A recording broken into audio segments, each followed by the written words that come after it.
ئەممان دەبی ڕۆزە کاری گوناه زۆرەکانمان و بیکاتە هۆکارێک بۆ چوونە بەهەشتمان ئاگری دۆزەخ. ڕۆژێک پێغەمبەری خوا صلی الله علیه وسلم لەناو هاوڵاندا دانیشتبوو ڕەزا و ڕەحمەتی خوای پەروەردگاری لێبێت، بە سەحابەکانی فەرموو خوالیان ڕازی بێت: ألا أخبركم بخيركم من شركم؟ قالوا بلى يا رسول الله صلى الله عليه وسلم. قال: خيركم من يرجى خيره ويؤمن شره، وشركم من لا يرجى خيره ولا يؤمن شره. فرمووی ئایا هەواڵتان پێ بدەم ئەی سەحابەکان بەو کەسانەی ئێوە کە چاکن و ئەو کەسانەی ئێوە کە خراپن؟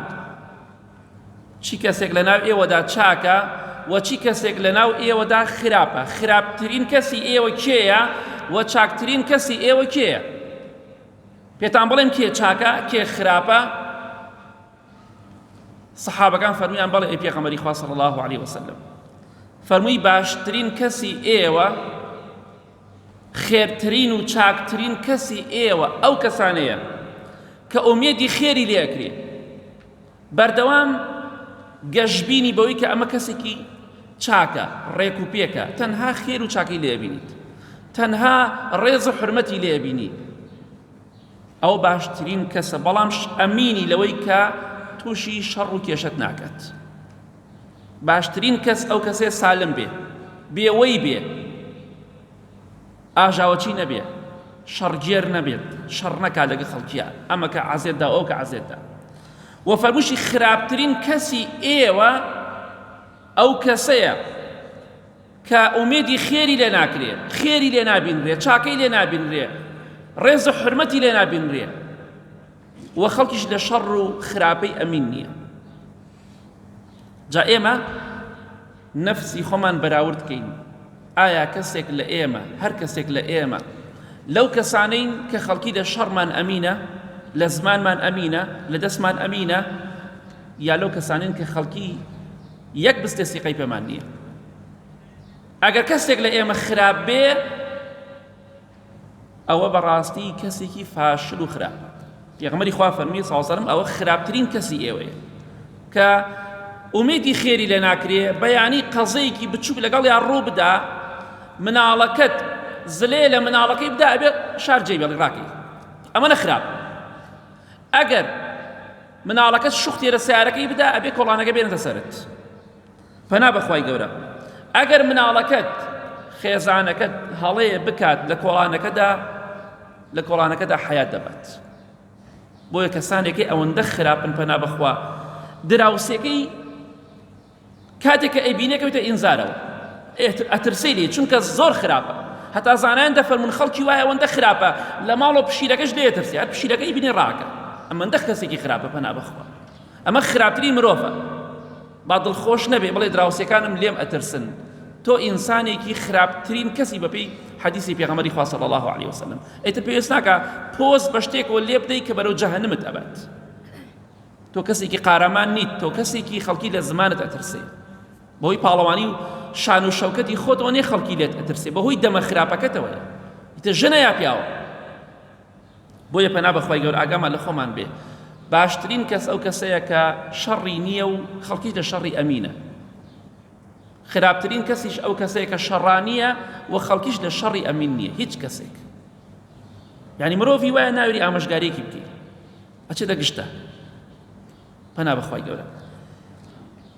بزانە تۆ لە چی ماڵێکیانی، لە چی بەشێکیانی، لە چی جۆرێکیانی بە خۆتا بچۆرەوە. پێغەمبەری خوا صلی الله علیه وسلم بە سەحابەکانی فەرموو بە پارە و سەروەت و سامانی خۆتان ڕێز و حرمەت و شەرەف و کەرامەتی خۆتان بپارێزن. فەرموویان ئەی پێغەمبەری خوا صلی الله علیه وسلم چۆن بە پارە خۆمان بپارێزین؟ بە ماڵ و سەروەت و سامانەکەمان خۆمان و شەرەف و کەرامەت و ڕێز و حرمەتی خۆمان پارێزین. فەرمووی دووشت بکەن. جاران شاعیرە بوو، کەس ڕقی لە کەسێک بوو، ئەیوت فەڵان کەس ئەوەندە پارە شعرێکم بەسەر فەڵان کەسا بۆ بڵێ و کەرامەتی فەڵان کەسم بۆ بشکێنە. حەیای بەرە بە شعر ئەو سەردەمانە ئەو باو بووە شاعیرەکە شێعرەکەی وەرە ئەوتەوە حەیای ئەو کەسەی ئەبر لەبەر خاتری پارەیەک لەناو خەڵکییا شێعرەکەی خوێنایەوە فڵان کەسی ناشری نەکرد ئەمە جۆرێک بوو پێغەمبەری خوا فەرمی صلی الله علیه وسلم ئەو کەسێک کە شاعیرە ئەزانن کەسێکی خراپە و بە پارە شێعر ئەڵێ ناشرینتان ئەکا پارەی بنێ بۆی ناشرینتان ئەکا ئەمە ترسنۆکی نییە ئەمە بێغیرەتی نییە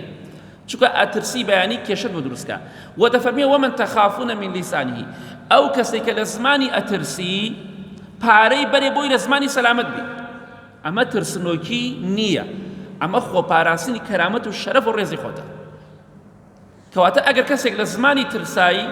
ئەتوانی خزمەتیکەی بۆی قسەت پێ نەکات بوختیانە بۆ دروست نەکات خۆ شتێکی ئاسانە بوختیان دروستکردن بەڵام عقوبەکەی لە قیامەت زۆر قورس و گرانە کەواتە باشترین کەس ئەو کەسانەیە کە خەڵکی لە زمانیان سەلامەتە لە دەستیان سەلامەتە بەڵام خراپترین کەسیش ئەو کەسانەیە کە خەڵکی لە زمانیان دەترسێ ئەو زمانە ئێسقانیتیانێ بەڵام ئێسقانە شکێنێ هۆکارێکە بۆ ئەوەی کە ئینسان ئەگەر بۆ چاکە بەکاری دەهێنێ بەرەو جەهەنەمی دەبات خوای گەورە بمان پارێزێ ڕۆژێکیان ئیمامی ئیبراهیمی کوڕی ئەدهەم ڕەحمەتی خوای لێبێ دەرچووە دەرەوە بۆ دەرەوەی شار سەربازێک پۆلیسێکی توش بوو پێی فەرموو تۆ عەبدی تۆ کۆیلەی وتی بەڵێ وتی شوێنی ئاوەدان لەکوێیە ئەویش ئیشارەتی بۆ قەبرستانەکە کرد فەرمی ئەوە شوێنی ئاوەدانە حتى پێغەمبەری خوا صلی الله عليه وسلم کاتێک کە دەچووە قەبرستان دەفەرموو السلام علیکم ئەهل الدیار ئەهل الدیار سلامی خواتان لەسەر بێ ئەی ئەهلی شار یعنی شار ئاوەدانیە پێغەمبەری خوای صلی الله عليه وسلم قەبرستانی بە ئاوەدانی ناو بردووە بەڵێ ئیشارەتی بۆ قەبرستانێک کرد فەرمی ئەوە ئاوەدانیە پیاوەکەش تۆڕە بوو وتی من پرسیاری شارت لێکم پرسیاری قەبرستانم لێ ناکەم قەمچێکی پێ بوو ئەو پۆلیسە بە قەمچەکەی دای بەسەری ئیمامی ئیبراهیمی کوڕی ئەدهەمە ڕەحمەتی خوا لێ بە برینداری کرد خوێنی پێ هاتە خوارەوە ئیمامی ئیبراهیمی کوڕی ئەدهەم یەکێک لە عولەما گەورەکان ڕەحمەتی خوا لێ بێت بەس نەیناسی ئەمە ئەوە بە قەمچەکەی دای بەسەریا سەری بریندار کرد و خوێنی پێ هاتە خوارەوە وا گەڕایەوە بۆ شار و وتی تۆش وەرەوە بۆ شار ئەڕۆین بۆ شار بۆ شوێنێتر بەڵام کاتێک کە ڕۆیشتە ناو شار ماوەیەک ڕێگایان بڕی خەڵکی بەرەو پیری پۆلیسەکە جوندەکە هاتن وتیانەوە چی ڕووی داوە ئەمە چییە وتی ئەمە من پرسیاری لێ ئەەکەم تۆ عەبدی ئەڵێ بەڵێ عەبدم ئەڵێم شوێنی ئاوەدانم پیشاندا ئەویش قەبرستانەکەم پیشانەدات بۆیە منیش تۆڕە بووم و لێمدا سەری مشکال وتیان هاوار بۆ تۆ ئەوە زانی کێیە ئەوە ئیبراهیمی کوڕی ئەدهەم ڕەحمەتی خوای لێ بێت کەوای زانی یەکسەر لە ئەسپەکەی هاتە خوارەوە دەستی ماچ کرد داوای لێبوردنی لێ کرد کە وەڵڵاهی نەت بناسیوە بەڵێ خەڵکەکە وتیان باشە ئەم پۆلیسە ئەم جوندیە سەربازە بۆ وای لە تۆ کرد وتی ئەو وتی تۆ عەبدی وتم بەڵێ عەبدم ئەو نەیوت تۆ عەبدی کێی هەر وتی عەبدی وتم بەڵێ من عەبدی خوام بێگومان من عەبدی خوام بەڵام کە ئەوتی عەبدی وتم بەڵێ عەبدم بەندەم بەڵام بەندەمە بەستمەوە بەندەی خوای پەروەردگارم عیبادەت بۆ خوای پەروەردگار دەکەم بەڵێ فەرمووی منش ئەوەندەم وتی غەڵەتێکم نەکردووە و ئەو ئاماژەم کردووە بەوەی کە قەبرستان شوێنێکی ئاوەدانە بڕۆ بۆ خۆت دابنیشە تۆزێ دەرز و عیبرەت و ئامۆژگاری وەرگرە چونکە ئەو دەرز و عیبرەت و ئامۆژگاری ئەو سوودەی کە لە قەبرستان نابینی ناو کۆڵانەکان و ناو ماڵەکان نایبینیت بە دڵنیاییەوە بەڵێ دەفەرمێ مەبەستمان ئەم خاڵەیە ئەفەرمێ کاتێک کە سەری شکانم لە خوای گەورە پاڕامەوە وتم خوایان ئەم پیاوەی کە سەری منی شکان میخە باشتر سبحان الله ئەمە کەسێکە لە شەڕی ئەمینی و ئومێدی ئەوەشی لێکی کە خێر و چاکەت توش کات ئەوە تا پیاوەکە سەری شکانووە ئەمە باشترین کەسە بەپێی حەدیث پێغەمبەری خوا صلی الله عليه وسلم فەرمی داوام کرد لە خوای گەورە وتم خوایان بیخە بەهەشتەوە وتیان باش ئەو سەری تۆی شکان زوڵمی لە تۆ کرد تۆ هێشتا داوای بەهەشتی بۆکەی فەرمی بەڵێ من تەئکیدم لەوەی کە ئەو سەری منیشکان من ئەجر باداشت وەرەگرم سەیر ئەم بیرکردنەوەیەکە بەڵام ئێمە بۆ دنیا بیرکردومان زۆرەمە بەقوترە زۆر بەقوتین بەس بۆ قیامەت سفرین هیچ بیرێک لە قیامەت ناکەینەوە زۆر بەمان فەرمووی من دڵنیام لەوەی کە ئینشاءالله لەسەر ئەوەی کە ئەم پیاوە زوڵمی لە من کرد پاداشت و خێر وەرەگرم لای خوای گەورە ئەجر و پاداشت وەرەگرم چونکە ئازاری دام بەڵام منیش پێم خۆش بوو مادەم ئەو منی تووشی خێر و پاداشت کرد لە منیدا سەری منیشکان من نامەوێت تووشی تاوان و گوناهی بکەم بۆیە نەمویست لە منەوە تووشی شەڕ بێ ئەو سەری منیشکان من خێرم دەستکەوت ئەو بێغیرەتی نییە بێغیرەتی زانی چییە؟ بێغیرەتی ئەوەیە خەڵ بکوژی بەیان دەستی خەڵ ماچکی پیاوی دەست ماچکەر پیاوی پێ ناکوژێ ئەو کەسێک کە پیاوە کوژیە و ئەمجا لەمەکەولەوە کە ئەپاڕێتەوە بۆ خاتری خوا سڵحم بۆ بکە ئەوە بێغیرەتری مرۆڤە ئەگەر پیاویەوە نە قارەمانی سڵح مەکە حساب بۆ هیچ شتێک مەکە کە مادەم دەستی خەڵکی ماچەکەیت و لە بەردەم قاچی خەڵکی ئەکەوی ڕجاو تکای لێەکەی سڵحت بۆ بکە تۆ پیاوێکی ترسنۆکی ئەگەر غیرەت دەبا شتی وات ناکرد یەکەم جار و دووەم جاریش نەتەکرد بۆی ئەوە غیرەت نییە مەڕی نازانم بەرخی نێر نازانم چی حیوانی نێر بۆ سەر بڕینە ئەمە ئامۆژگاری هەندێک ڕیش سپیە بەداخەوە کاتێک دەڵی کا حاجیان مام حاجیان خاڵۆیان مامەگیان کوڕەکانت مەدە بە کوشتە سەر عەرز بەرخی نێر بۆ سەر بڕینە یعنی کوڕەکانم بۆ کوشتنە خوای گەورە باوکی وا بە کەس نەدا ئەمە باوک نییە ئەمە دوژمنی مناڵە ئەمە کەسێکە لوتبەرزە بەڵام بەرخەنێرەکانیشی ئەدا بە کوشت دوایی دەستی خەڵکیش ماچەکە کە ئەو خۆی بە کوڕەکان دەڵێ بەرخی نێر بەڵێ بەرخی نێر بۆ سەر بڕینە بەڵام کوڕ نا بەرخی نێر ئەوەی کە ئاژەڵە نەک بەرخ کوڕەکەی تۆ بەرخ نییە کوڕەکەی تۆ مرۆڤە مرۆڤ واز لە ئەم فکرانە بێنن وەی و کێشە و بەڵاو موسیبەت بۆ مناڵەکانتان دروست مەکەن ئەگەر لێت بدەن لەوە باشترە لە خەڵکی بدەیت خەڵکی وازانم ئامادەی لەسەر عەرزەکەی خانووی لادیەکەی خۆیان کە 500,000 ملیۆنی ناکە ئامادەی شەڕی لەگەڵ گەچ بڵێن چی بکە لە کاتێکە ئەم ئینسانە لەو شوێنەدایە نە بەتەمای بکاتە خانوو نە بەتەمایە هیچ شتێکی لێ بکات کوڕی بەتەمای نییە کوڕەزای بەتەمای نییە کچەزای بەتەمای نییە ئامادەیە چەکی بۆ هەڵگرێ و بینیشمە چەکی بۆ هەڵگرتووە بە کوڕەکانی تو خۆتان ببەستن خۆتان حازرکەن فڵان کەس عەرزەکەمانی داگیر کردووە بەڕاستی ئێمە ئینسانێکن ئەم کەسانە پێغەمبەری خوا فەرمیە سەڵڵەڵهو عەلەیهی وسەلەم خراپترین کەسن چونکە هیچ لێبوردنێکی نییە لەسەر زەویەک کە لە باوکو باپیرە و لە نازانم لە کێوە بۆی ماوەتەوە ئەمیش دەبێتە میراتی بەیانی تو بەیانی ئامادەیە قیامەتی خۆی خوا لە خۆی تووڕە بکە قەت لێ بکات چەند قەت لێ بکات تەنها لەبەر ئەوەی کە خەڵکی بڵێن پیاوێکی بەغیرەتە درۆیەکی شێ ناو کوردەواری خۆماندا 100% درۆیە 100% ئەڵێ قسەیەکی عەشایریە ئەڵێ خوا لە قورئانە فەرمێتی عەرز و ناموس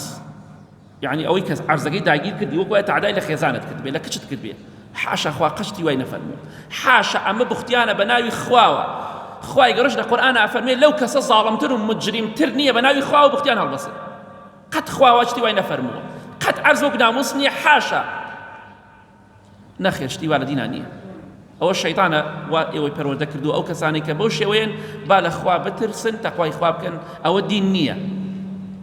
کێشە بۆ مناڵەکانتان دروست مەکەن ئەوەی عەرزت داگیر دەکات بە دڵنیاییەوە لە دنیا و لە قیامەت خوا ڕسوایەکە بیدە دەست خوا مناڵێکت لە پێناو زەویەکە دامەنێ بۆی ئاگاداری خۆمان بین لە ڕەحمەتی خوامان لەبێ با لەو کەسانە بین کە خەڵکی لە شەڕمان ئەمینە لە زمانمان ئەمینە زانی پێغەمبەری خوا چییە فەرمێ صلی الله عليه وسلم إن شر الناس منزلة يوم القيامة من تركه الناس اتقاء فحشه خرابترين مروف لروجي قيامتها لا إخوة يقول أم كسيا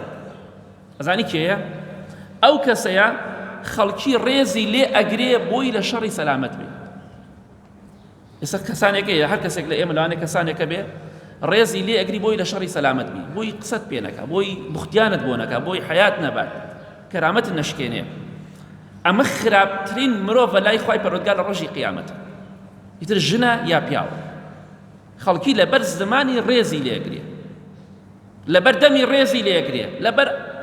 قسە ناشرینەکان و ڕەفتارە ناشرینەکانی ڕێزی لێگرێ ئەمە جا هەر کەسێک لە ئێمە ئاوایە با بخۆی بچێتەوە خراپترین مرۆڤە گوێم لێ بۆ خەڵکی وا بۆتێتی بەخوا یەک کەسێک ناوێت بەرامبرم بۆست یعنی وەک شتێک مەدحی خۆیەکە تۆ پێغەمبەری خوا فەرمیە صلی الله علیه و سەلەم خراپترین مرۆڤی ئیتر تۆ بۆ خۆت هەر مەدحی خۆت کرد خەڵکی لە شەڕی تۆ خۆی دەپارێزێ بەس تەنها لەبەر ئەوەی کە قسەی پێ نەکەی کەواتە تۆم خراپترین مرۆڤی بۆی ئاگامان با لە خۆمان بێت پێغەمبەری خوا صلی الله علیه و سەلەم ئەفەرمێ ناچێتە بەهەشتەوە حديث صحيح بخاري مسلمة لا يدخل الجنة من لا يأمن جاره بوائقه ناڕاتە بەهەشتەوە ئەو کەسەی دراوسێکەی لە شەڕ و لە خراپەی ئەمین نەبێت هەر کەسێک لە ئێمە دراوسێکی لێی ترسا ئەوە ناچێتە بەهەشتەوە کەواتە ئاگامان لە خۆمان بێت هەتا تەماشا دەکەی دراوسەیە ئەگەر کەسێک لەگە دراوسەیەکە زینا بکات دەقاتە بەقەت دە زینایتر گوناهە دزیکردن بە هەمان شێوە 1000 دینار لە ماڵی دراوسەیە بدزی بەقەت 10,000 غیری دراوسەکان گوناه و تاوانیە دەقاتە بۆچی لەبەرەوە دراوسێت نزیکتە ناچێتە بەهەشتەوە ئەو کەسەی دراوسەکەی لە شەڕی ئەمین نەبێت ڕۆژێکیان پیاوێکی مەزلوم وەک لە حەدیثە صەحیحدا هاتووە هاتە خزمەتی پێغەمبەری خوا صلی الله علیه وسلم وتی دراوسێکەم زۆر خراپە لەگەڵمە عەزیەتمان زۆرەدا ئازارمان زۆرەدا پێغەمبەری خوا فەرمی صلی الله علیه وسلم جارێ دوو جار سێ جار پێی فەرموو بڕۆ سەبر بگرە خۆڕاگر بە سەبر بگرە بەڵام ئەو هەر سەبری کرد بەڵام هەر سوودی نەبوو کاتێ دراوسێکەت ڕێزت لێ ئەگرێ وا نەزانی لە تۆ ئەترسێ دەیەوێت خۆی نێنێتە ئاستی تۆ کە خۆی ناو ئاستی تۆ لە تۆ خراپترە بێتەوە بەڵام ئەو کاتێک کە ڕێزت لێ ئەگرێ لێت ناترسێ دەیەوێت